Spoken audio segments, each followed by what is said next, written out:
sharing with you in this video how to reconnect to our natural state of transformation and change. I really believe that that is our natural state. Our natural state is of change and transformation, and it happens completely naturally, no force needed, no effort really required, because it's just who you are without you getting in the way. I believe is a natural being of change and transformation. And in this video, I'm going to share with you how to remember this and how to reconnect to what I believe is our natural state. And so the first way to do this, I think, is simply through consciousness. Consciousness of what? First of all, just being present to the moment. So when you're more present to the moment, as cliche as it sounds, that's the first step to any change and transformation. Because if you think about it like this, there's no problem that you're going to be able to solve in your life if you don't first become aware of the problem. There has to be awareness of the problem, then can we shift the problem. So if we lose ourselves in the problem, there's not going to be any possibility of change. And by change, in this particular case, it can also almost be synonymous for transformation. Change, transformation, that possibility just completely gets removed and thrown out the table. Like, you're not going to get it. You're not going to be able to get change and transformation if there's no ability just to simply be present. Just be present to the moment. Just to have that consciousness. And it's not just necessarily consciousness of your feelings or just your thoughts or just your emotions. And yes, it's consciousness of all those things, but really it's also consciousness of just who you really are and consciousness of consciousness itself. Just consciousness of consciousness itself, because I believe that that's the very place that transformation happens, is when you have spaciousness between you and your thoughts, when you have spaciousness between you and your emotions. Not that you don't feel them, in fact you feel them more fully, but when you have spaciousness between who you're being at the physical level, what happens is that if you can simultaneously combine that with a little bit of awareness of that awareness itself, that space where, since you're not attached to your identity, since you're not attached to the past or the old way of being, even if you feel guilt or shame or negativity or some negative emotion comes up, you don't identify with that. You don't attach to that. And so if you have a vision, if you have an intention, what happens is that it's much easier to align with that and just simply not believe in any of the resistance and just see it as for what it is. It's just an emotion. An emotion doesn't have to define who you are. It sounds so silly and so simple when you have somebody say it in front of you in a video, but you'd be so surprised how, if you look at the patterns of your life, how we self-sabotage. We say like, oh yeah, I know, I understand. It's like, okay, but then where is all the self-sabotage happening, and where can we take more responsibility for that? And so the second thing that I want to share with you in this video is, once you kind of have that foundation of being conscious of that awareness itself, I think that if we pair this with a clear intention, if we combine that with a clear intention, what happens is that transformation becomes almost effortless. It's not that anything in life is going to come effortless. It's not that it's just going to fall into your lap without action. It's not that you're not going to need to put time and consistency and be a person of discipline and integrity and put in work for a long period of time. It's not that none of those things are going to be the case. It's just that if you have presence, just simple presence, simple consciousness with a clear intention, that's the recipe to just be naturally, and to remember that that's who you really are. That's what you really are, is that you're a naturally transformative being. And so whatever intention you have, you can definitely create it. It's just a matter of time, really, before it gets created. And so it's like, we need to manage our time, use our time effectively. So whatever you're good at, you should have a clear intention so that you can have leverage on those actions that you're taking in your life, and have maximum leverage on what is important to you. And once you know what is important to you, what your top value is, that should be your intention. You should live by that intention, through that intention, like become that intention. Every single part of your life, you should become obsessed with that intention. And it's not that you shouldn't have other things to relax or kind of focus on other stuff. And it's not that you shouldn't always have something to do, but at the end of the day, you can have a clear intention and your life should be all about that intention. That should be your life. So I think that if you want to, again, naturally transform, knowing what you want is of the utmost importance. It's extremely important. It's not something to overlook or think that it's maybe 20% important or like 30% important or 50, or just like it's a little bit important, but then it's like you kind of forget about it in a few days. It's like, no, if you want to transform your life, if you want to shift your identity, if you want to look at yourself 6 months from now and say, who is that person? I don't remember that person. I don't know who that is because that person has transformed so much. That person is no longer me. You could even look at yourself 5-10 minutes ago and say that, but when you apply the concepts that I'm sharing with you in this video, what happens is that you start to change at a very, very sort of like efficient level. It's just efficient. Like even if it's just a little bit per day, even if you just a little bit every single day and like you're confident and you're building momentum, it's like as time goes on, that starts to build on top of whatever you started off 6 months ago, 12 months ago, and now you've made much further progress than other people that are scattered with their intentions. And I'm not saying that you can't multitask. I'm not saying that you can't have multiple things that you're working on in your life, but at the end of the day, your intentions have to be clear, if not just one intention. You have to have a clear intention. You have to know what it is that you're doing, why you're doing it, and where you're going. And I think that if we can have this and pair that with being present, not losing our spaciousness, our true sense of self as we walk through life, just the basic nature of who you really are. I know that sounds crazy to say it like that, but it's like, it's really that when you wake up in the morning, you start off with presence.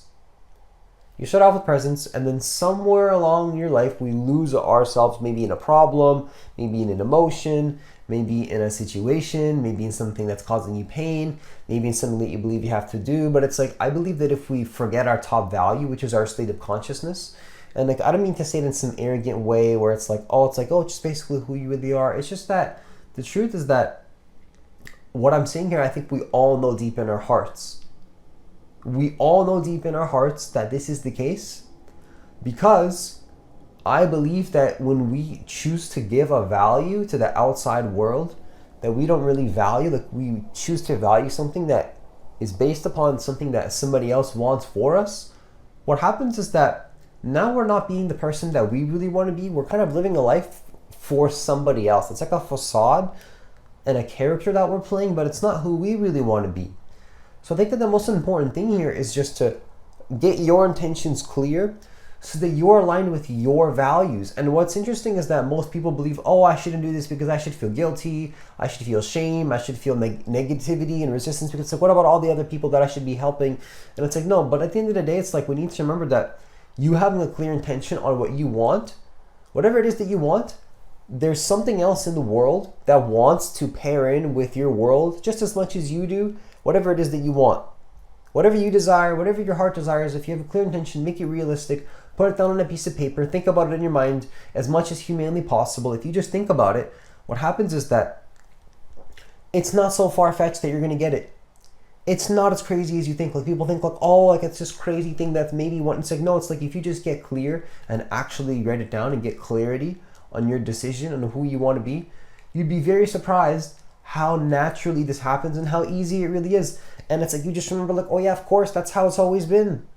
It's always been like that. It's just that we forget because we think that something else is more important than our state of consciousness and really our state of being. Our state of being. And it's like you're thinking, okay, well, for instance, what about paying the bills? What about managing relationships? What about creating abundance in my life and all these types of things? It's like, well, if you want these types of things, I believe that if you prioritize your state of consciousness and who you really are, and you have a clear intention, this stuff does get sorted out in a much easier fashion because you can separate yourself from the problems in your life. And it's really simple. You cannot fix a problem from the same level of consciousness that caused the problem. So if you're trying to fix problems in your life, but you lose yourself in the problems, that's not going to be how you be a powerful leader. That's not going to be how you be a person of change and transformation. You're not going to be able to lead another person through change and transformation if you can't be a person that is trustworthy. How do you become trustworthy? The way that you become worthy of trust is simply by following through with who you say you're going to be. And then you do that again, and you do that consistently again and again and again, until eventually you see yourself as a trustworthy person, and then others as well see you as a trustworthy person as well, a person that is worthy of trust. You become worthy of trust by taking action, staying in the flow of movement in a particular direction over time, building momentum. Where at first maybe it felt awkward, like when you ride a bike for the first time, it feels a little bit awkward, it feels a little bit weird. It's like, oh, this is strange, I'm riding a bike, it doesn't feel comfortable. But it's like you do it again and again and again, you feel it's normal, it feels easy. And then so this is what we have to do with our intentions. Let it be weird for a second, and then just let it be normal soon after, until it becomes normal. And the third and final thing that I want to share with you in this video is to understand that what's going to block this process from happening is, quote unquote, the ego. The ego blocks transformation and possibility. And what I mean by the ego is unconscious identification with the stream of thought and emotion. So Eckhart Tolle, in the book The Power of Now, talks about this concept called the ego. And again, what it is attachment to thought, attachment to emotion, attachment to a feeling. You know, Dr. Joe Dispenza talks about this as well, where that infinite field of possibility that exists only comes when you're not attached to your ego. And again, what is your ego? It's when you lose yourself in a feeling. It's not that complicated. It's just that we let it happen probably more than we should, and we don't act in integrity with this, and then we let ourselves be a person that is unconscious, and then that in of itself is a choice as well. So that's what I want to share with you in this video as well, is just to understand that that whole process is a choice. So do you want to be a person that chooses to give away your power, chooses to give away your life force energy to things that don't make you feel energized, make you feel fueled in who you want to be? Or do you want to be a person that values their life force, values your consciousness?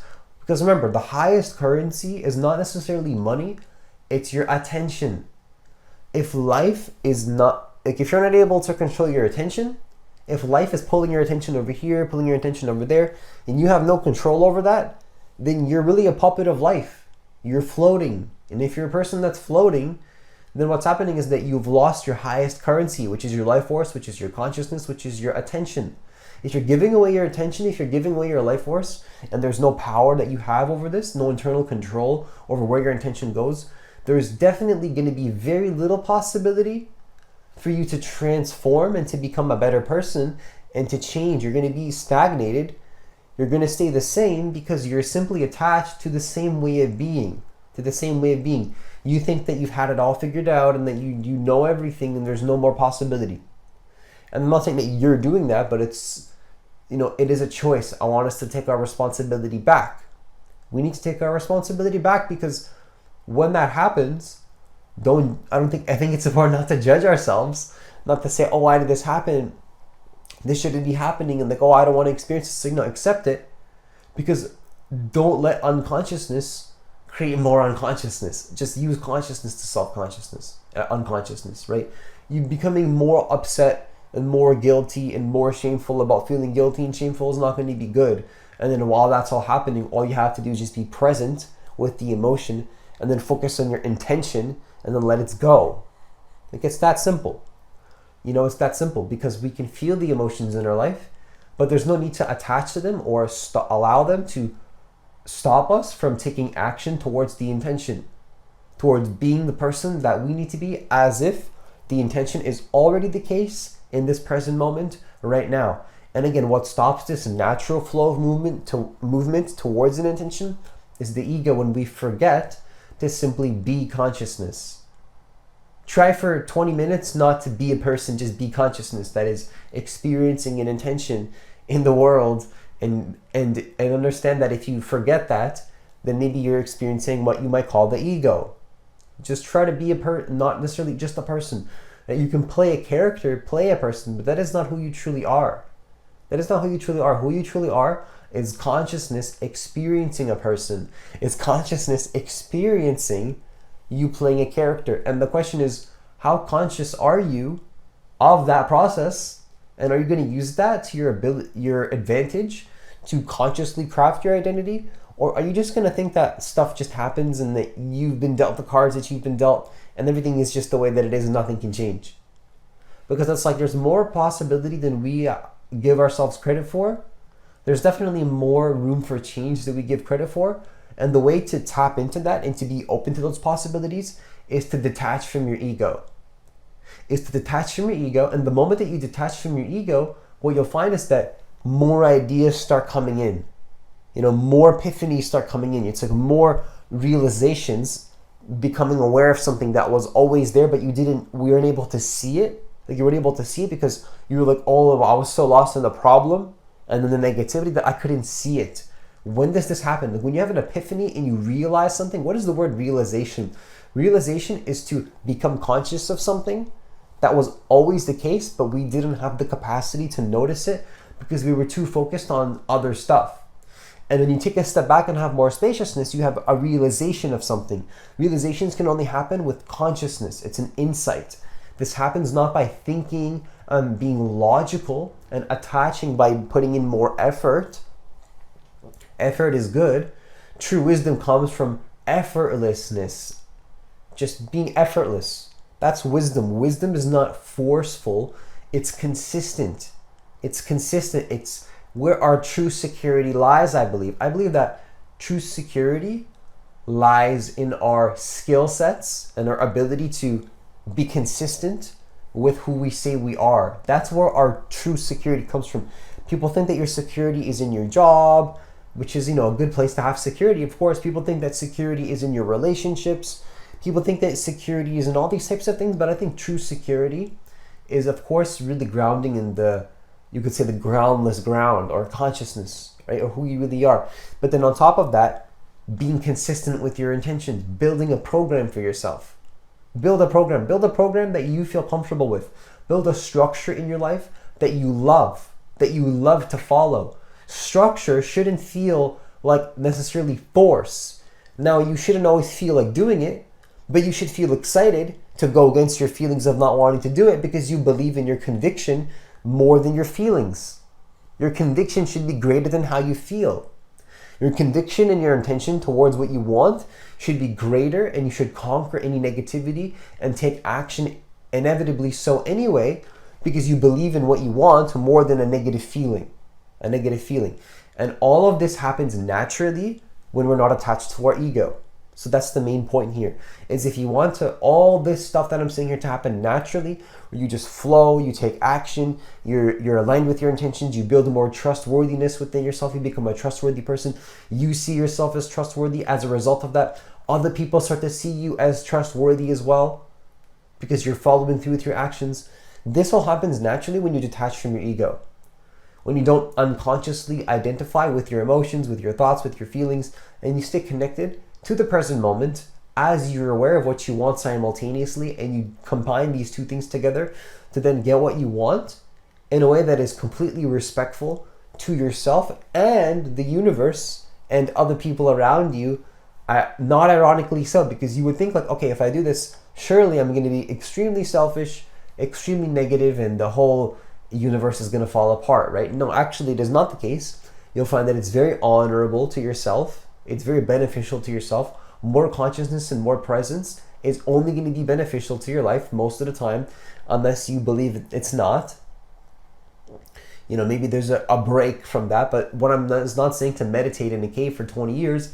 It's just to be conscious as you live your life. That's the true spiritual practice, is to be who you really are as you live your life, and just let life, let God, let the universe, whatever word you want to use, guide you towards success. What you know you have to do. You know what you have to do. You hear the whispers of life giving you the actions you have to take. The question is, are you a person of integrity that's going to be willing to follow through and be convicted in your idea and your vision, even if you feel like you don't feel like doing it?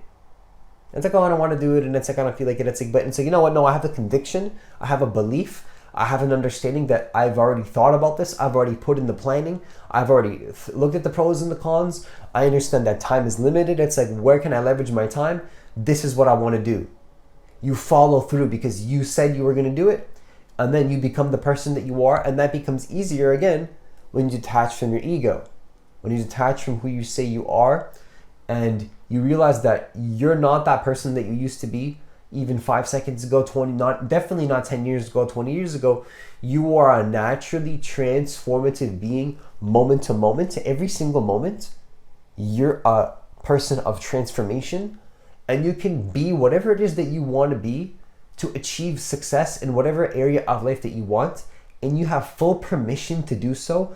You have full permission with no guilt, no shame, no negativity from within yourself, and you don't need to accept any negativity from the outside world that's stopping you from fully aligning with your intention